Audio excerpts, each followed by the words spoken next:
আলহামদুলিল্লাহ আমরা এখন আসলাম মুড়ি ভর্তা খেতে সাটুরিয়া বাজার মানিকগঞ্জে। কাকা এখন মুড়ি ভর্তা বানিয়েছে, দেখতে পাচ্ছেন মুড়ি ভর্তা, ফুচকা এখানে সবই বানানো হয়। হ্যাঁ, দুইটা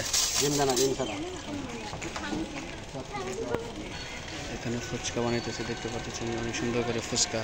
সাটুরিয়া বাজার মানিকগঞ্জে আমরা চলে আসলাম এখানে খেতে।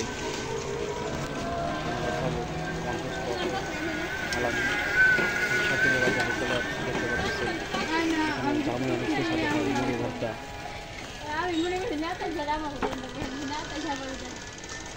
অনেক সুন্দর করে বানাইতেছে, মুড়ি ভর্তা ফুচকা দেখতে পাচ্ছেন।